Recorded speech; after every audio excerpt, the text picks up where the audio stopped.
웨스트민스터 사원이라는 게 있습니다. 이렇게 생겼는데 이곳에 가면 성직자들의 무덤이 있어요. 그래서 그 중에 어떤 비석에 새겨진 글을 하나 소개하면서 오늘 말씀을 시작하려고 합니다. 이 웨스트민스터 사원은 지난주에 우리 2부 예배 교리대학 시간 때 웨스트민스터 신앙고백서라는 것을 소개를 해드린 적이 있어요. 그 웨스트민스터 신앙고백서를 바로 이 건물 안에서 만들었어요. 그 웨스트민스터 신앙고백서는 뭐냐? 우리 장로교의 어떤 신앙의 가장 중심이 되는 교리예요. 근데 그때가 언제 1643년 종교개혁이 일어나지 한 100여 년 후에 신구교 간의 카톨릭과 개신교 또는 막 전쟁을 했어요. 그 전쟁을 하면서 많은 사람들이 희생을 당했는데 그러다가 기독교가 그 기독교만의 확실한 교리 체계를 가져야 되겠다. 개신교에. 그래서 영국에 있는 아주 유명한 목회자들이 학자들이 100여 명이 모여서 이곳에서 교리에 대한 회의를 했어요. 무려 5년간을 했어요. 5년간을 토론한 끝에 논의를 한 끝에 나온 것이 바로 웨스트민스터 신앙고백서이고 그 다음에 성도들의 웨스트민스터 대요리 문답, 소요리 문답 여러분들 세례받거나 이런 거 할 때 이런 얘기들 많이 들어봤는데 바로 이 건물에서 나온 거예요. 그곳에 이 비석에 이런 비문이 있습니다. 제가 읽어드릴게요.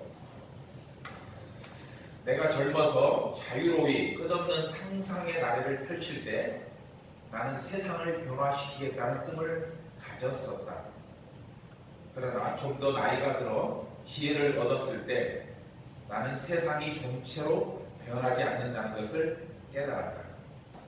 그래서 시야를 약간 좁혀 내가 살고 있는 나라를 변화시키겠다고 결심했다.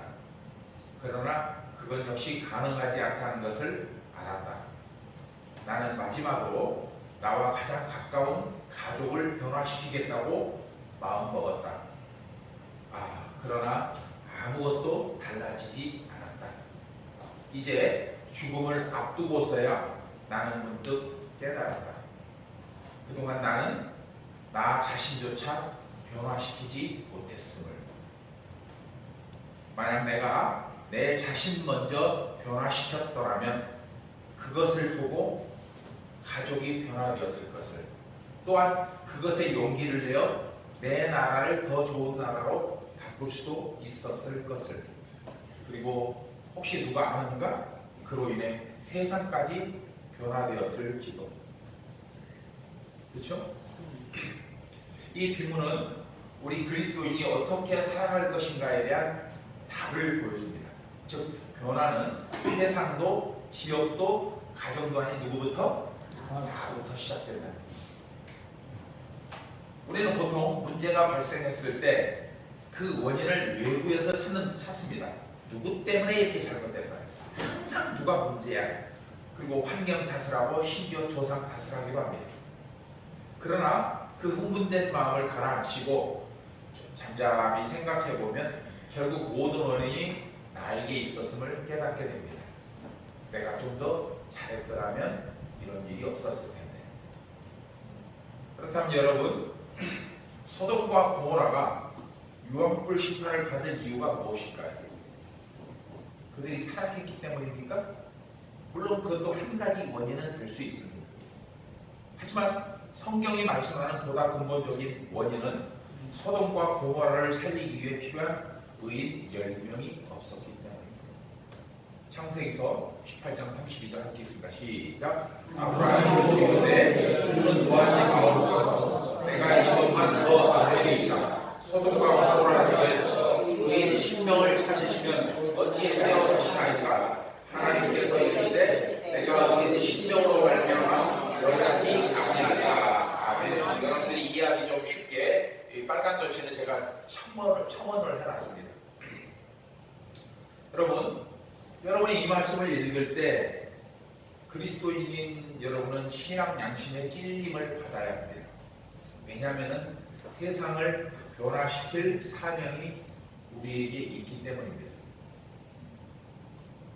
따라서 이 세상에 또는 내 주변에 구원받지 못한 사람이 있다면 그것은 그 사람이 회개하지 못했기 때문이 아니라 그를 회개시킬 의인이 그 사람 옆에 없었다는 거예요. 분명히 내가 있는데 그를 회개시키지 못했다면 나는 의인이 아니라는 것입니다. 즉 하나님이 우리를 구원하신 목적이 세상을 구원하기 위함이고 그에 필요한 모든 권세와 능력을 우리에게 부어주셨습니다. 사도행전 1장 8절 함께 있습니다. 시작. 오직 성령이 너희에게 임하시면 너희가 권능을 받고 예루살렘과 온 유대와 사마리아와 땅끝까지 이르러 내 증인이 되리라. 즉 세상을 구원하기 위해서 우리에게 모든 권세와 능력을 부어주셨는데 우리가 그를 회개시키지 못했다? 그럼 우리가 아직 의인이 되지 못했다라는 것으로도 생각할 수 있다. 하지만 여러분 세상을 구원하기 위한 출발점은 다른 어느 누구도 아닌 나 자신이 변화되는 것부터 시작되는데 안타깝게도 많은 사람들이 그것을 깨닫지 못합니다. 이를 위해 오늘 말씀은 그리스도인이 어떻게 변화되어야 하는지 그 방법 또는 그 순서 또는 그 기준을 제시하고 있습니다. 특히 오늘 본문은 첫머리에 여러분 첫머리 뭐라고 써져 있어요? 제목으로 옛사람과 새사람이라는 즉 변화된 삶을 나타내는 가장 상징적인 표현이라고 할 수 있죠. 그래서 오늘 말씀은 그리스도인의 생활 원칙 또는 기준에 관한 내용인데 본문에서 바울이 제시하고 있는 변화의 기준은 예수님을 믿기 전에 어두운 삶을 청산하고 즉 옛사람을 벗어버리고 하나님을 통해 새롭게 지으심을 받은 삶을 사는 것, 새 사람이 되는 것이라고 말씀하고 있습니다. 오래전에 리처드 포스터라고 하는 작가 겸 신학교 교수가 쓴 책 중에 돈, 섹스, 권력이라고 하는 책이 있습니다. 지금도 재판도 나오고 계속 책이 출판되고 있는데 많은 사람들이 즐겨보는 그리스도인들이 즐겨 읽는 책입니다. 이 책에서 리처드 포스터는 그리스도인을 유혹하고 넘어뜨리는 요인 중에 세 가지가 있는데 그게 바로 뭐냐? 돈, 섹스, 권력이다. 그러면서 리처드 포스터는 그 책에서 이렇게 말합니다. 함께 읽어볼까요? 시작. 돈과 성과 권력의 관계를 맺고 살면서도 올바르게 살아간다는 것은 삶을 성스럽게 살아간다는 것을 의미한다. 반대로 이것들을 오용하고 남용한다는 것은 하나님의 성스러운 것들을 더럽히는 일이다. 진흙탕 속에 살면서도 내가 거룩함을 유지할 수 있다는 건 내가 성스러운 삶을 살고 있다는 겁니다. 그러나 성스러운 거룩한 대로 부름을 받았으면서도 그것을 탐하고 그것에 욕심을 내는 것은 내가 그만큼 거룩하지 못한다는 뜻입니다. 여러분, 제가 자주 말씀드린 것 중에 연꽃이 어디에 핍니까? 대부분 진흙탕 속에서 나옵니다. 그러나 연꽃 이파리나 연꽃에 진흙 먼지 하나라도 묻은 거 보셨습니까? 그것이 바로 우리 그리스도인이 이 땅에서 살아가야 되는 기준점입니다. 즉 그리스도인이 돈과 성과 권력을 어떻게 다루느냐에 따라 거룩한 삶을 살 수도 있고 타락한 삶을 살 수도 있다는 것입니다. 여러분 우리는 예수 그리스도를 믿고 새 사람이 되었지만 그럼에도 매 순간 죄의 유혹을 받고 또 그 유혹에 넘어질 때가 많습니다. 그런데 성경은 우리가 유혹에 걸려 넘어지는 원인을 욕심이라고 규정하고 있습니다. 오늘 본문 19절을 보면 모든 더러운 것을 욕심으로 행하되라고 말씀하고 있는데 이는 모든 더러운 행위, 즉 죄는 어디서부터 시작된다? 욕심으로부터 시작된다는 것을 의미합니다. 이 욕심에 대해서 오늘 본문보다 더 분명한 말씀이 있는데 그것이 바로 야고보서 1장 15절입니다. 함께 읽습니다. 시작. 욕심이 잉태하여 죄를 낳고 죄가 장성한즉 사망을 낳느니라. 아멘. 이 말씀은 인간이 타락하는 전형적인 순서를 보여주는데 그것이 바로 뭐냐? 욕심으로부터 죄가 되고 죄가 결국 심판, 사망에 이른다는 겁니다. 그런데 문제는 모든 유혹이 우선 당장은 아름답고 합당하며 선하고 의로 보이기까지 한다는 사실입니다. 여러분 세상에서 진짜보다 더 진짜처럼 보이는 것이 있어요. 그게 뭐죠? 사기꾼과 사기꾼의 유혹입니다. 왜냐하면 그렇게 해야 사람들이 속아 넘어가기 때문입니다. 하지만 자기 자신이 진짜라는 것을 아는 사람은 내가 나 진짜라고 말할 이유가 있어 없어요? 없어요. 내가 아는데 뭘 밝힐 이유가 없는 거예요.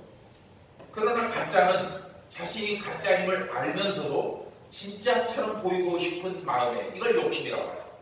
그래서 진짜보다 더 진짜처럼 보이려고 애씁니다. 그리고 결국 진짜인 사람을 유혹해서 사기를 치는 거예요. 그래서 사도 바울은 고린도후서 11장 14절에서 마귀가 우리를 유혹할 때 언제나 광명의 천사로 가장한다고 말씀하고 있어요. 광명의 천사. 여러분, 마귀가 우리에게 나타날 때는 언제나 자기의 본 모습을 감추고 나타납니다. 그래야 하나님의 자녀들을 유혹할 수 있기 때문에 그 마귀의 수법을 가장 잘 이용하고 있는 사이비 집단이 바로 신천입니다. 그리스도인에게 접근할 때 절대로 자신을 드러내지 않습니다. 여러분, 신천지가 그런데 교회를 무너뜨리기 위해서 얼마나 많은 공을 들이는지 아십니까? 돈 들이고 시간 들이고 정성 들이고 위장 등록까지 해서 몇 년 동안을 다니면서 포석을 해가지고 결국 교회를 무너뜨린 일을 우리는 무수히 봐왔습니다. 그런데 우리는 진짜의 삶을 살면서도 그런 정성이 없다는 거예요. 우리 열심이 없고 능력이 없고 그들을 변화시키지 못한다는 거예요. 그래서 제가 항상 그리스도인은 세상보다 한 박자 늦어야 한다고 말씀을 드립니다. 제가 여러 번 말씀드렸어요. 왜냐하면 세상보다 딱 한 박자, 두 박자가 아니라 딱 한 박자만 늦으면 되는데 진짜와 가짜를 분별할 수 있는 시간을 벌어야 되기 때문에 이것이 진짜인지 유혹을 당하기 전에 분별할 수 있어야 돼요. 눈으로 보기에 먹음직하고 보암직하다고 덜컥 물어버리면은 그대로 마귀의 유혹에 빠져서 패망의 일을 걸을 수밖에 없기 때문입니다. 그래서 세상보다 조금 어리석고 세상보다 조금 느리고 세상보다 촌스럽게 사는 것이 그리스도인으로서 가장 지혜롭게 사는 것입니다. 세상은 그렇게 사는 우리를 어리석다고 조롱하겠지만 바로 그것이 세상을 이기는 하나님의 능력이고 하나님의 지혜임을 여러분 믿으시기 바랍니다. 네. 그리고 그 하나님의 능력과 지혜를 힘입어서 우리 자신이 변화될 때 세상이 아닌 우리가 변화할 때 우리는 능히 세상을 변화시키는 복음의 용사가 될 수 있는 겁니다. 그렇다면 변화된 삶을 위해서 우리가 갖춰야 될 것, 우리가 필요한 것이 뭐냐고요. 오늘 본문은 이를 위한 4가지 원리를 제시하고 있는데 이 4가지 원리는 서로 이렇게 순차적으로 연결되어 있어서 한 단계 조건이 충족되면 그 다음 단계로 자연스럽게 넘어갑니다. 그러니까 먼저 충족되지 않은 그 다음 단계는 없다는 거예요. 오늘 본문을 통해서 여러분 큰 은혜를 받으시고 사랑하는 모든 날 동안 여러분들의 믿음이 흔들리고 유혹 앞에 서 있을 때 그 유혹을 이겨내고 여러분을 변화시키고 여러분을 복음 위에 굳건하게 세우는 그래서 복음의 용사가 되는 근거가 되시기를 주 이름으로 축복합니다. 첫 번째로 변화를 위한 첫 번째 조건은 말씀의 가르침을 받는 것입니다. 21절에 그 내용이 나와 있는데 여러분 변화라는 것은 잘 기억하십시오. 변화라고 하는 것은 밑도 끝도 없이 그냥 우연히 나타나는 현상이 아니라는 거예요. 그 변화를 일으키기에 충분한 힘, 즉 에너지가 있어야만 변화가 되는 거예요. 이건 물리적으로도 증명된 거 아닙니까? 예를 들어 사계절을 한번 살펴보면 그것을 더 분명하게 할 수 있는데 여러분 계절의 변화를 위한 가장 큰 에너지원이 뭘까요? 계절이 변화되는데 가장 큰 에너지원 태양빛입니다.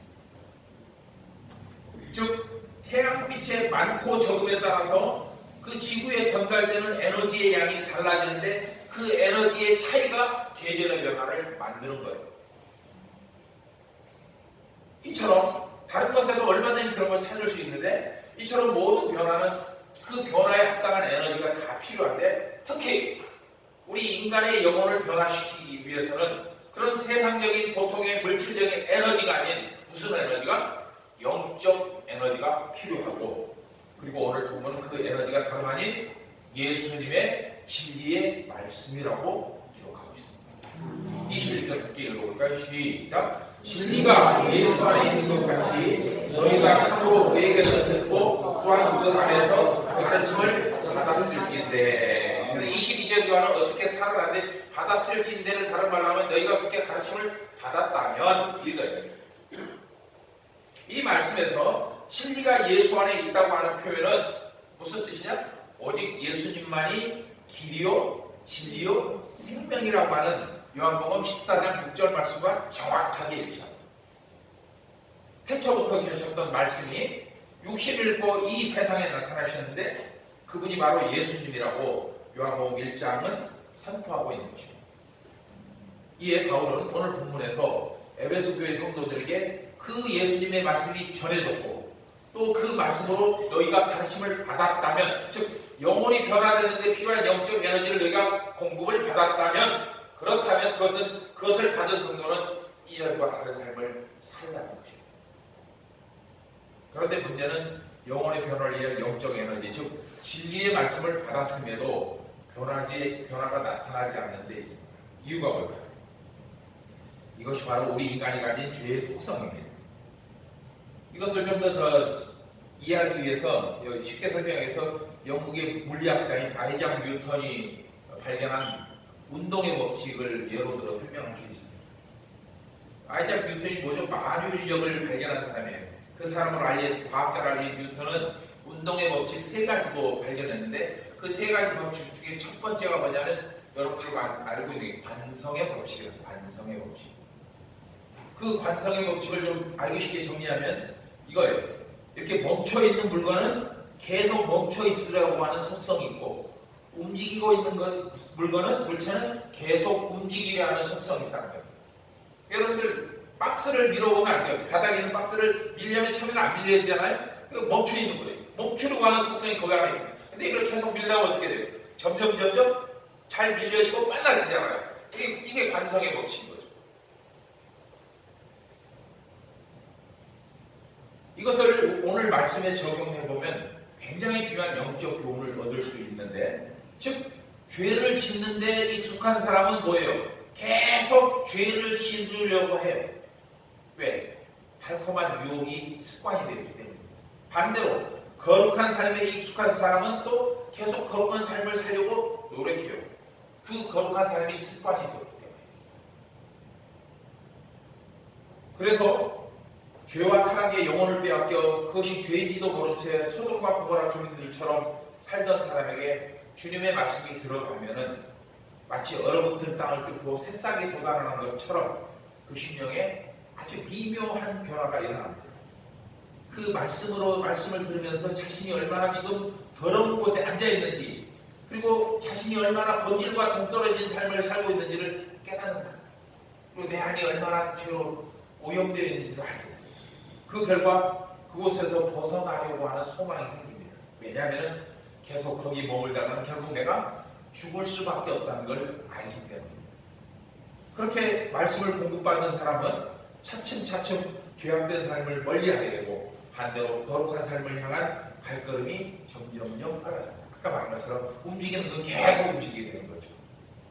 그리고 끝내 다시는 그 죄의 자리로 돌아갈 마음이 생기지 않는데 바로 그 순간이 뭐냐? 믿음의 장성한 분량에 이룬 것입니다. 이처럼 영혼이 변화되는 사건은 세상의 어떤 에너지도 아닌 오직 예수님의 말씀, 즉 예수님의 에너지가 내 안에 들어올 때 이루어집니다. 여러분, 우리가 말씀을 가까이 해야 하는 이유가 바로 이건데, 이에 대해서 시편 기자는 이렇게 고백합니다. 시편 110편 105절 106절 시작. 주의 말씀은 내 발에 구름, 내 길에 빛이니이다. 주의 의도 규례들을 지키기로 맹세하고 굳게 정하였나이다. 어떻게 했다고요? 맹세하고 굳게 정했다는 거예요. 말씀만 듣는 게 아니고 그 말씀대로 살기로 결정했다는 거예요. 마음속에. 즉 말씀이 그래서 내 말에서 능력을 발휘하면, 그렇다면 나는 더 이상 죄로 얼룩진 삶을 살 수 없기에 그 삶을 과감히 청산할 수밖에 없는 겁니다. 이에 대해서 오늘 본문이 주시는 변화를 위한 두 번째 조건은 옛 사람을 벗어버리는 것입니다. 22절 우리 22절 변화문인데 우리 함께 20절 함께 읽어보겠습니다. 시작. 너희는 유혹의 욕심을 따라 썩어져가는 구습을 따르는 옛 사람을 벗어버리고. 아멘. 여러분, 진리의 말씀이 나를 다스리게 되면은 나의 지난 삶이 얼마나 부끄럽고 어리석었는지를 깨닫게 됩니다. 왜? 그 안에서 말할 수 없는 성령의 탄식이 있기 때문에. 제가 가지고 있는, 제가 경험한 거예요. 제가 목사가 되기 싫어서 도망다니다가 기도원에 가서 하나님과 단판을 해야 되겠다고 은혜를 받았다고 했잖아요. 하나님 응답을 받았어요. 은혜를 막, 성령의 은혜를 받고 막 어마어마한 은혜를 받고 나니까 그날 밤을 새서 기도를 했어요. 새벽까지 기도를 하고 이제 동이 터오는데 마음속에 어떤 마음이 생기냐면, 하나님의 그 큰 은혜를 받은 내가 이 상태로 머물러 줄 수 없다. 이처럼 더럽고 추한 모습으로는 있을 수 없다는 강한 생각이에요. 그래서 그 새벽에 그 숲속에서 시내로나 목욕탕을 갔다니까, 그 새벽에. 내 몸을 이제, 나는 거듭난 사람이다. 나는 깨끗하게 해야겠다. 그런 마음으로. 물론 그게 제가 어떤 행위적인 것이지만 바로 우리의 영혼이 그렇게 된다는 겁니다. 그래서 어떻게든지 부끄러운 삶을 청산하려는 강한 소망이 진리의 말씀을 다스림을 받은 사람에게는 생기는데, 바로 그것이 옛사람을 얻는 것입니다. 여러분 중에도 경험한 사람들이 있을 것입니다. 하지만 이런 변화는 자기 스스로 깨닫고 결단하는 것이 아니라 그 심령 안에 성령님께서 도와주셔야만 가능합니다. 말씀의 거울에 나를 비추기 전에 우리는 죄의 지배당한 삶을 즐겼고 유혹의 욕심을 따라 자기 생각이 옳은 대로 살아왔습니다. 그런데 그 말씀이 나의 어리석고 부끄러운 모습을 비춰주기 전에는 내가 가장 정의롭고 가장 공평하다고 생각하면서 또한 살아왔습니다. 근데 말씀을 깨닫고 보니까 그동안 얼마나 쑥스럽고 부끄러운 삶을 살았는지 깨닫습니다. 그리고 그 결과 옛사람을 벗어버릴 수밖에 없는 겁니다.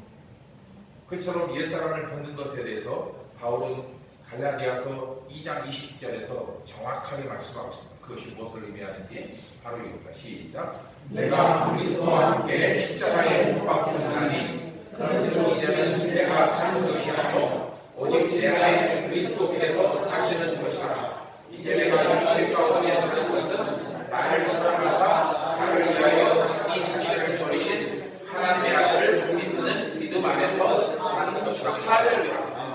옛사람을 벗어버린다는 것은 그리스도와 함께 십자가에 못 박히는 것을 의미합니다. 여러분, 그렇습니다. 예수님께서 십자가에 못 박히실 때 이미 우리의 옛사람은 그 예수님과 함께 죽었고, 예수님이 부활하실 때 우리도 똑같이 새 사람으로 부활했음을 믿으시기 바랍니다. 즉 진리의 말씀이 내 삶을 지배하는 순간 스스로 주인 행세를 하던 과거의 자아가 완전히 죽어버리고 새로운 옷을 입은 사람, 즉 예수님을 주인으로 섬기고 그분의 말씀에 순종하는 사람으로 다시 태어납니다. 이것이 바로 요한복음 3장에서 예수 니고데모에게 하신 예수님의 말씀인 겁니다. 물과 성령으로 거듭나야 합니다. 그것은 마치 병아리가 껍질을 깨고 나와야 새로운 세상을 경험할 수 있는 것처럼 우리 또한 우리 안에 있는 교만과 욕심과 탐욕의 껍질을 깨뜨리고 새로운 세상으로 나와서 영원한 생명이 약속된 인생을 시작하는 것과 같습니다. 그리고 진리 대신 말씀의 능력이 이 모든 변화를 이루는 원동력이었다는 겁니다. 그러므로 여러분, 자신이 죄에 더럽혀진 존재임을 깨닫는다면 무조건 그 옷을 벗는 것밖에는 다른 해결책이 없습니다. 그런데 남들에게 자신의 수치가 드러날 것을 두려워하여 벗기를 망설이는 사람도 있습니다. 그 사람들이 누구인지 아세요? 세상으로 올 때는 대부분 똑똑하고 계산이 빠른 사람들이 있고요. 세상에서 똑똑하고 잘나고 가진 거 있고 계산이 빠른 사람인데 교회 와서도 그 같은 방식으로 보는 거예요. 내가 어떻게 하면 내 면을 세우고 나를 좀 드높일까를 생각하는 거예요. 근데 이 옷을 벗으려고 하는데 벗으면 얼마나 창피해요. 안 벗는 거예요. 계산하는 거예요. 그동안 입어놓은 게 얼마인데 사람들이 나를 보고 조롱하면 어떻게 하지? 또 벗으면 앞으로 무엇을 입지? 계속 망설이는 거예요. 벗으면 벗은 다음을 생각하는 거예요. 하지만 여러분, 영혼의 변화, 즉 새 옷을 입는 시기는 그것을 깨달았을 때가 가장 빠르고 적절한 때라는 것을 꼭 기억하셔야 합니다. 즉 내 마음에 강력한 성령의 감동이 부어질 때, 너 그렇게 살지 말라고 감동하신 그 하나님의 말씀이 음성이 들릴 때, 그때가 변화의 가장 적기라는 거예요. 왜냐하면 우리의 영적 변화는 우리의 의지로 되는 게 아니고 온전히 하나님께서 필요하다고 생각하실 때 하나님이 직접 그 사람을 도시이기 때문에 네. 그런 차원에서 1907년에 일어난 평양 대부흥회는 기독교 역사의 길이 남을 영적 각성이 나타난 집회이며 2000년 전, 그럼 그보다 더 전에 2000년 전 오순절 성령 강림 사건의 맥을 잇는 중요한 사건이었습니다. 여러분, 이 인류 역사 중에서 영적 각성이 일어난 중요한 많은 사건들이 있었는데 그 중에 가장 세계사적인 사건을 꼽는다면 첫 번째는 오순절 마가의 다락방에서 일어났던 성령 강림 사건이었습니다. 그리고 그로부터 쭉 암흑기를 거칩니다. 중세시대를 암흑기라고 하잖아요. 그러다가 각성이 두 번째 일어났는데 그게 뭐냐? 종교개혁이었어요. 그리고 종교개혁이 일어났음에도 불구하고 신부교 간의 어떤 갈등과 아직도 구습을 버리지 못한 것들 때문에 또 새로운 각성이 일어났는데 그게 바로 경건주의 운동이에요. 독일에서 일어났어요. 그리고 그 경건주의 운동이 흘러갔어요. 어디로? 영국으로 올라갔어요. 영국으로 올라와서 영국에서 무슨 일이 일어났느냐? 영적 대각성이 영국 각성 운동이 일어났어요. 그래서 감리교가 생긴 거예요. 그리고 나서 그들이 또 핍박을 받아서 미국으로 건너갔어요. 미국으로 건너가서 미국에서 또 각성 운동을 하는데 그게 드와이트 무디 목사에서 일어난 대각성 운동이었어요. 그래서 오늘날의 미국을 만드는 원동력이 됐어요. 그리고 그것이 동남아로 흘러와서 동남아에서 또 다른 결실을 맺게 되었는데 그게 바로 1907년에 일어난 평양 대부흥의 사건입니다. 나머지는 자잘한 것들이 있지만 그게 지금 영적 흐름의 이 줄기에 우리나라가 있다는 겁니다. 그런데 여러분, 이 평양 대부흥회가 이처럼 위대한 각성을 이룰 수 있었던 것은 다름 아닌 더러운 옷을 벗는 일부터 시작했습니다. 즉, 회개로부터 시작했습니다. 그 집회를 인도했던 분이 길선주 목사님이신데 길선주 목사님이 강단에서 자신의 더러운 죄악상을 다 고백했습니다. 성도 여러분, 나 이런 짓을 나쁜 놈입니다. 하나님이 그런 나를 이렇게 불쌍히 여기시고 있다고. 그 말이 끝나자마자 성령께서 그 자리에 이 사람들이 좀 바로 그 사람들입니다. 그 자리에 모인 사람들. 이게 1907년 사이인데 그 사람들 중에 또 한 사람이 문 나가서 그랬어요. 장로가 그랬습니다. 저는 죽일 놈이다. 저는 어디 집사 집에 가서 도둑질 했습니다. 또 어떤 장로가 가서 저는 어디 집사 부인을 간통했습니다. 그래가지고 이 사이에 있는 저 사람들이 전부 다 자기 죄를 고백하면서 뜨겁게 성령의 감동을 받아 기도하고 회개하고 그 운동이 일어납니다. 만일 그때 길선주 목사나 장대리교회 장로나 성도들이 그 찌든 때 옷을 벗는 것을 두려워했다면 그리고 그 옷을 벗은 다음에 뭘 입지를 걱정했다면 한국교회의 영적 각성은 일어나지 않았을 것입니다. 아니, 그들이 다음 일을 염려해서 옷을 벗기를 두려워했다면 하나님의 부흥의 역사는 우리나라가 아닌 다른 나라로 흘러갔을 것입니다. 그 당시 유럽과 미국이 전 세계에서 복음을 전하고 있었는데 우리 조선은 그 대상에 들어있지도 않았어요. 그때 선교사들이 와서 복음을 전한 나라는 동남아 국가, 중국, 인도, 일본이었어요. 우리나라는 아예 지도에도 없었던 나라였어요. 그들이 보기에. 그런데 이곳에 중국이나 일본에 와서 도착해 보니까 뭐 어디가 있는 거예요? 그 사이에 조선이라는 나라가 있었던 거예요. 그리고 선교사들이 그 조선이라는 나라를 위해서 기도할 때 성령님께서 그들을 마음을 강하게 붙잡아 주셔서 중국이나 일본에서 선교활동을 하려던 방향을 바꿔서 우리나라로 들어오게 된 겁니다. 그리고 그 많은 나라의 복음이 전파되었지만 오순절 성령 강림 사건의 위대한 전통은 그처럼 선교사들의 안중에도 없는 한국에서만 일어났던 거예요. 아멘. 그리고 그 출발점은 바로 1907년 장대교회 집회 때 성도들이 죄악된 옷을 벗는 회개 운동으로부터 시작된 것입니다. 아멘. 물론 모든 일은 누가 하셨다? 하나님께서 이루셨습니다. 아멘. 여러분이 변화되기를 원한다면 유혹의 욕심을 따라 썩어져가는 구속, 즉 더럽고 냄새나는 옷부터 벗으시다.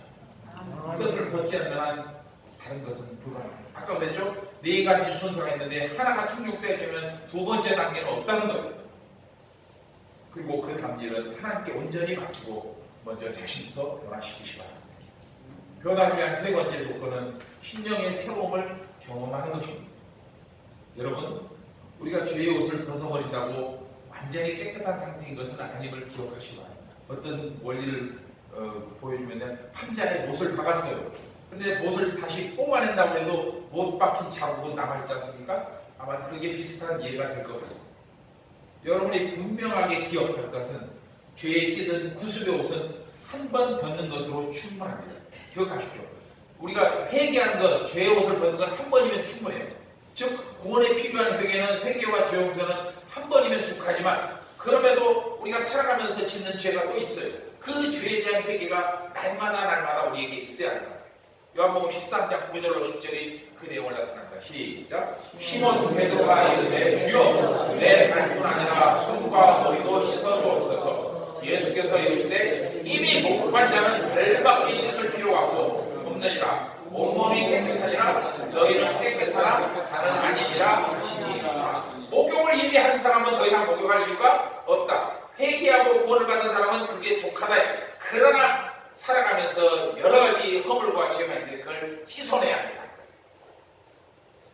즉 성도는 구원에 필요한 회개와 거룩한 삶에 필요한 회개가 있다는 것을 알아요.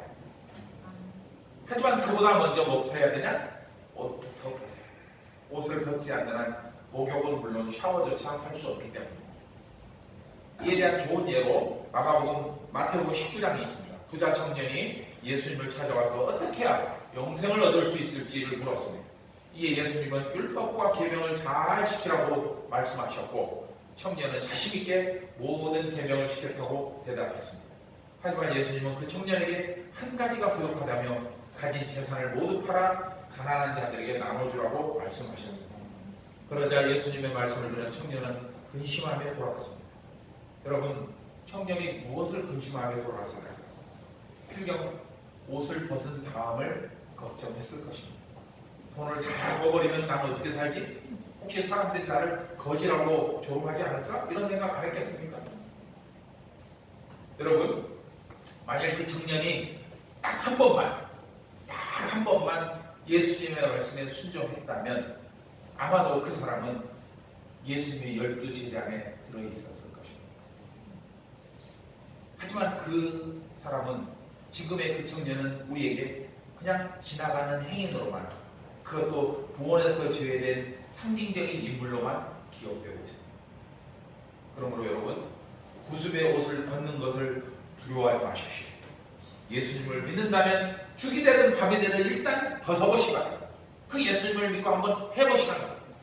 그리고 성령님을 의지하여 죄의 옷을 벗고 켜켜 있어야 누군데를 벗겨내고 그 후에 임하는 진정한 자유를 느껴보시라는 거예요.